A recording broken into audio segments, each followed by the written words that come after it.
Capítulo 1. Paulo, apóstolo de Jesus Cristo pela vontade de Deus, e o irmão Timóteo, à igreja de Deus que está em Corinto, e a todos os irmãos santos que estão em toda a Acaia. A vós, graça e paz da parte de Deus, nosso Pai, e da parte do Senhor Jesus Cristo. Bendito seja Deus, o Pai de nosso Senhor Jesus Cristo, o Pai das misericórdias, Deus de toda a consolação, que nos conforta em todas as nossas tribulações, para que pela consolação com que nós mesmos somos consolados por Deus, possamos consolar os que estão em qualquer angústia. Com efeito, à medida que em nós crescem os sofrimentos de Cristo, cresce também por Cristo as nossas consolações. Se, pois, somos atribulados, é para a vossa consolação e salvação. Se somos consolados, é para a vossa consolação, a qual se efetua em vós pela paciência em tolerar os sofrimentos que nós mesmos suportamos. A nossa esperança a respeito de vós é firme. Sabemos que, como sois companheiros das nossas aflições, assim também o sereis na nossa consolação. Não queremos, irmãos, que ignoreis a tribulação que nos sobreveio na Ásia. Fomos maltratados ali desmedidamente, além das nossas forças, a ponto de termos perdido a esperança de sair com vida. Sentíamos dentro de nós mesmos a sentença de morte, para que aprendêssemos a pôr a nossa confiança não em nós, mas em Deus, que ressuscita os mortos. Ele nos livrou e nos livrará de tamanhos perigos de morte. Sim, esperamos que ainda nos livrará, se nos ajudardes também vós com orações em nossa intenção. Assim, essa graça, obtida por intervenção de muitas pessoas, lhe será ocasião de agradecer a Deus a nosso respeito. A razão da nossa glória é esta: o testemunho da nossa consciência de que no mundo e particularmente entre vós, temos agido com santidade e sinceridade diante de Deus, não conforme o espírito de sabedoria do mundo, mas com o socorro da graça de Deus. Em verdade, não vos queremos dizer coisa alguma diferente da que ledes em nossas cartas e que compreendeis, e espero que reconheçais até o fim, como aliás já o tendes em parte reconhecido, que nós somos a vossa glória, exatamente como vós sereis a nossa, no dia do Senhor Jesus. Foi nessa persuasão que eu resolvera primeiro ir ter convosco, para que recebesseis uma dupla alegria. Eu passaria por vós ao dirigir-me a Macedônia, e ao voltar da Macedônia, iria novamente visitar-vos, e de lá seria por vós conduzido até a Judéia. Formando esse plano, terei usado de leviandade? Ou são puramente humanas as resoluções que tomo, de modo que haja em mim o sim e depois o não? Deus é testemunha de que quando vos dirijo a palavra, não existe um sim e depois um não. O Filho de Deus, Jesus Cristo, que nós, Silvano, Timóteo e eu, vos temos anunciado, não foi sim e depois não, mas sempre foi sim, porque todas as promessas de Deus são sim em Jesus. Por isso, é por ele que nós dizemos amém à glória de Deus. Ora, quem nos confirma a nós e a vós em Cristo e nos consagrou é Deus. Ele nos marcou com o seu selo e deu aos nossos corações o penhor do Espírito. Invoco a Deus por testemunha. Juro por minha vida que foi para vos poupar que não voltei a Corinto. Não porque pretendamos dominar sobre a vossa fé, queremos apenas contribuir para a vossa alegria, porque quanto à fé, estáis firmes. Capítulo 2. Eu decidi, pois, comigo mesmo, não tornar a visitar-vos, para não vos contristar. Porque se eu vos entristeço, como poderia esperar a alegria daqueles que por mim foram entristecidos? Se vos escrevi estas coisas, foi para que quando eu chegar, não sinta tristeza precisamente da parte dos que me deviam alegrar. Confio em todos vós, que a minha alegria seja a de todos. Foi uma grande aflição, com o coração despedaçado e lágrimas nos olhos, que vos escrevi. Não com propósito de vos contristar, mas para vos fazer conhecer o amor todo particular que vos tenho. Se alguém causou tristeza, não me contristou a mim, mas de certo modo, para não exagerar, a todos vós. Basta a esse homem o castigo que a maioria dentre vós lhe infligiu. Assim deveis agora perdoar-lhe e consolá-lo para que não sucumba por demasiada tristeza. Peço-vos que tenhais caridade para com ele. Quando vos escrevi, a minha intenção era submeter-vos à prova, para ver se erais totalmente obedientes. A quem vós perdoais, também eu perdoo. Com efeito, o que perdoei, se alguma coisa tenho perdoado, foi por amor de vós, sob o olhar de Cristo. Não quero que sejamos vencidos por Satanás, pois não ignoramos as suas maquinações. Quando cheguei a Troade para pregar o Evangelho de Cristo, apesar da porta que o Senhor me abriu, o meu espírito não teve sossego, porque não achei o meu irmão Tito. Despedi-me deles e parti para a Macedônia. Mas graças sejam dadas a Deus, que nos concede sempre triunfar em Cristo e que por nosso meio difunde o perfume do seu conhecimento em todo lugar. Somos para Deus o perfume de Cristo entre os que se salvam e entre os que se perdem. Para estes, na verdade, odor de morte e que dá a morte. Para os primeiros, porém, odor de vida e que dá a vida. E qual o homem capaz de uma tal obra? É que de fato não somos como tantos outros, falsificadores da palavra de Deus, mas é na sua integridade, tal como procede de Deus, que nós a pregamos em Cristo, sob os olhares de Deus. Capítulo 3. Recomeçamos a fazer o nosso próprio elogio? Temos acaso, como alguns, necessidade de vos apresentar ou receber de vós carta de recomendação? Vós mesmos sois a nossa carta, escrita em nossos corações, conhecida e lida por todos os homens. Não há dúvida de que vós sois uma carta de Cristo, redigida por nosso ministério e escrita não com tinta, mas com o Espírito de Deus vivo, não em tábuas de pedra, mas em tábuas de carne, isto é, em vossos corações.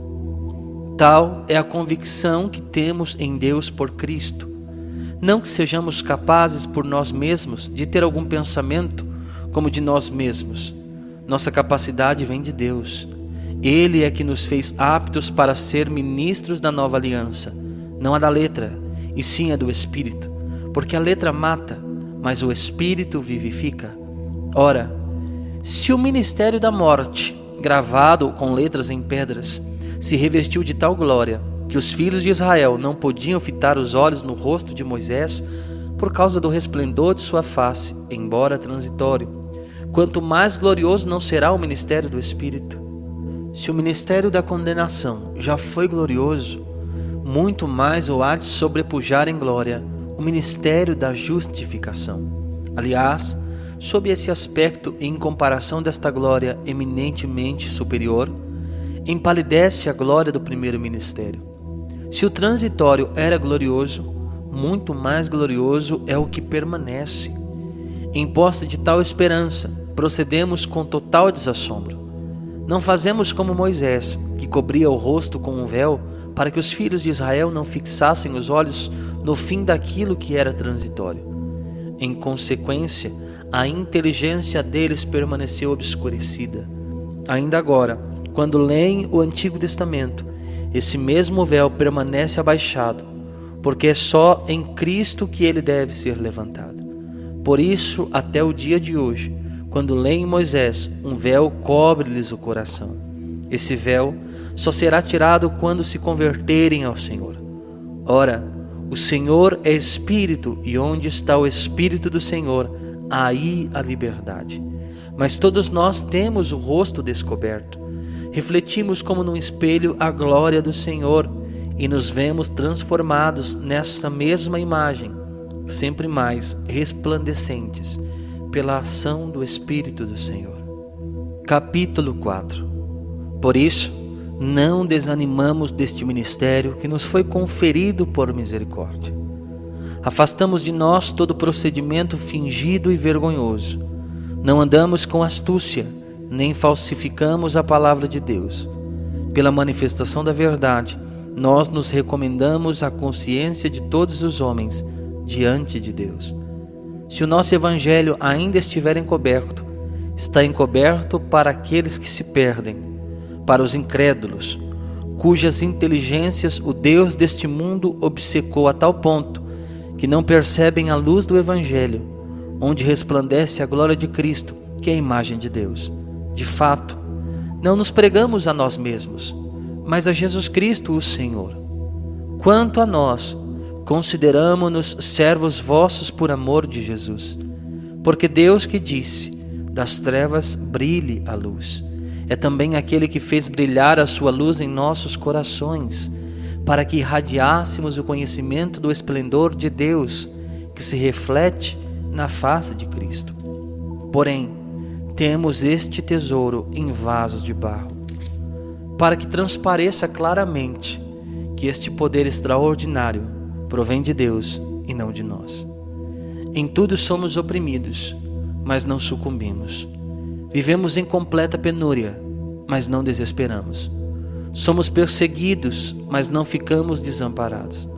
Somos abatidos, mas não somos destruídos. Trazemos sempre em nosso corpo os traços da morte de Jesus, para que também a vida de Jesus se manifeste em nosso corpo. Estando embora vivos, somos a toda hora entregues à morte por causa de Jesus, para que também a vida de Jesus apareça em nossa carne mortal. Assim, em nós opera a morte, e em vós a vida. Animados deste espírito de fé, conforme está escrito: eu criei, por isto falei. Também nós cremos e por isso falamos, pois sabemos que aquele que ressuscitou o Senhor Jesus nos ressuscitará também a nós com Jesus e nos fará comparecer diante dele convosco. E tudo isso se faz por vossa causa, para que a graça se torne copiosa entre muitos e redunde o sentimento de gratidão para a glória de Deus. É por isso que não desfalecemos, ainda que exteriormente se desconjuntem nosso homem exterior, nosso interior renova-se de dia para dia. A nossa presente tribulação, momentânea e ligeira, nos proporciona um peso eterno de glória incomensurável, porque não miramos as coisas que se veem, mas sim as que não se veem. Pois as coisas que se veem são temporais, e as que não se veem são eternas. Capítulo 5. Sabemos com efeito que ao se desfazer a tenda que habitamos neste mundo, recebemos uma casa preparada por Deus e não por mãos humanas, uma habitação eterna no céu. E por isso suspiramos e anelamos ser sobrevestidos da nossa habitação celeste, contanto que sejamos achados vestidos e não despidos. Pois enquanto permanecemos nesta tenda, gememos oprimidos, desejamos ser não despojados, mas revestidos de uma veste nova por cima da outra, de modo que o que há de mortal em nós seja absorvido pela vida. Aquele que nos formou para este destino é Deus mesmo, que nos deu por penhor o seu Espírito. Por isso estamos sempre cheios de confiança. Sabemos que todo o tempo que passamos no corpo é um exílio longe do Senhor. Andamos na fé e não na visão. Estamos, repito, cheios de confiança, preferindo ausentar-nos deste corpo para ir habitar junto do Senhor. É também por isso que, vivos ou mortos, nos esforçamos por agradar-lhe, porque teremos de comparecer diante do tribunal de Cristo. Ali cada um receberá o que mereceu, conforme o bem ou mal que tiver feito enquanto estava no corpo. Compenetrados do temor do Senhor, procuramos persuadir os homens. Estamos a descoberto aos olhos de Deus, e espero que o estejamos também ante as vossas consciências. Não estamos a gabar-nos ante os vossos olhos, mas damo-vos ocasião de vos gloriardes por nossa causa. Tereis assim o que responder àqueles que se prevalecem das aparências e não do que há no coração. De fato, se ficamos arrebatados fora dos sentidos, é por Deus, e se raciocinamos sobriamente, é por vós. O amor de Cristo nos constrange, considerando que se um só morreu por todos, logo todos morreram. Sim, ele morreu por todos, a fim de que os que vivem já não vivam para si, mas para aquele que por eles morreu e ressurgiu. Por isso, nós daqui em diante a ninguém conhecemos de um modo humano.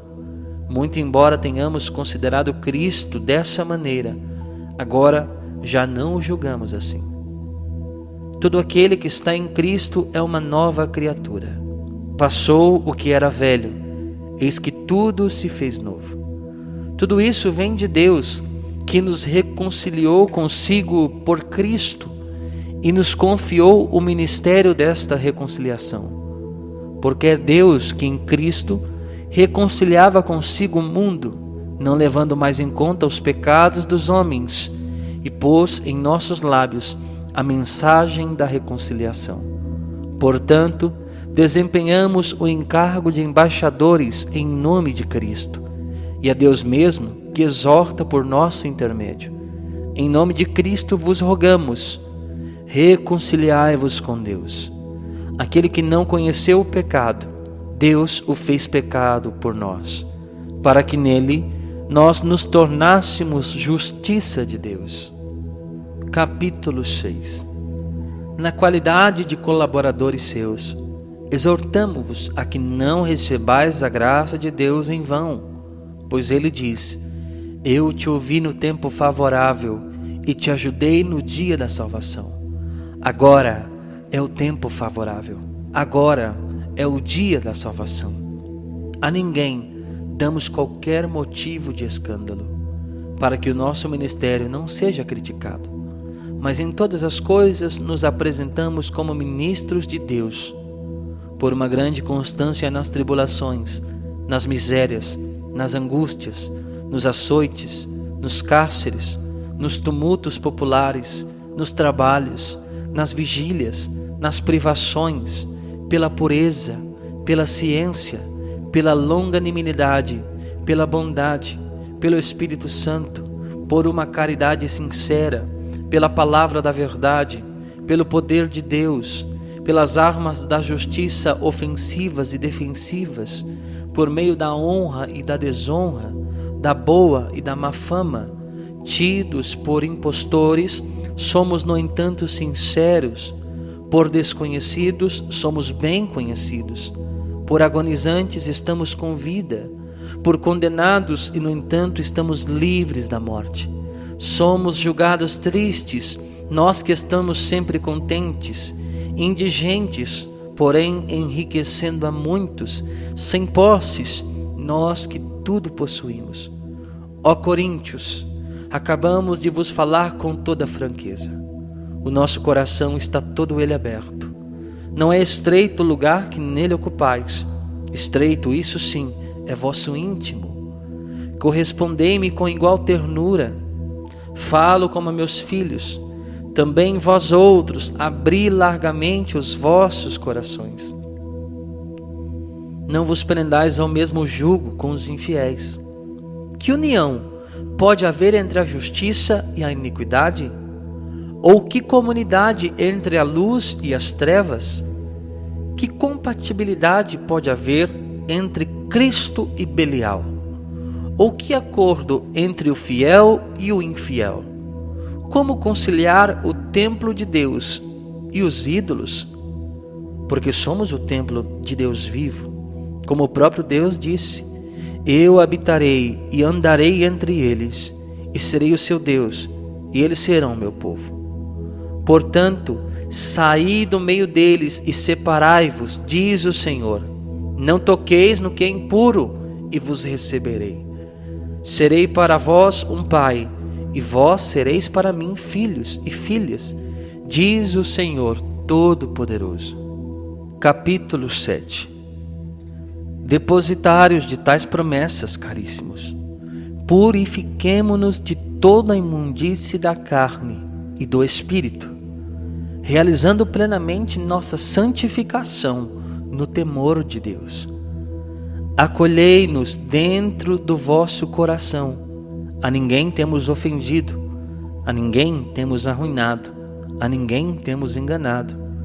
Não vos digo isto para vos condenar, pois já vos declaramos que estáis em nosso coração, conosco unidos na morte e unidos na vida.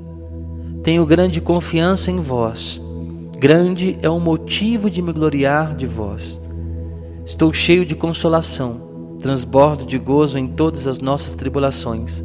De fato, a nossa chegada em Macedônia, nenhum repouso teve o nosso corpo.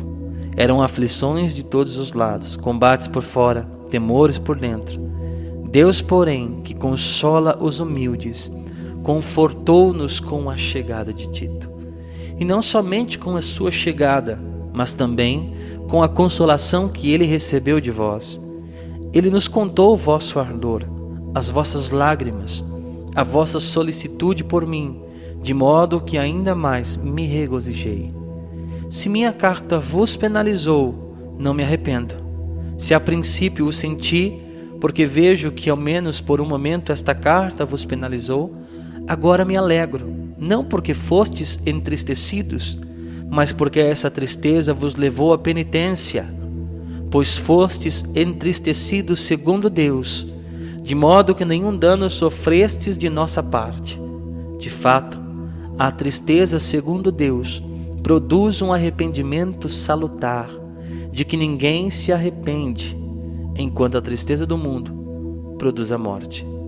Vede, pois, que solicitude operou em vós a tristeza segundo Deus, muito mais que escusas, que indignação, que temor, que ardor, que zelo, que severidade.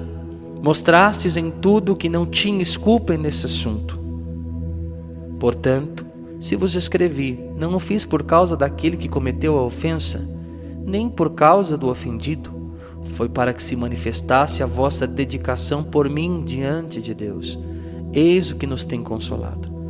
Mas, acima dessa consolação, o que nos deixou sobremaneira contentes foi a alegria de Tito, cujo coração tranquilizastes.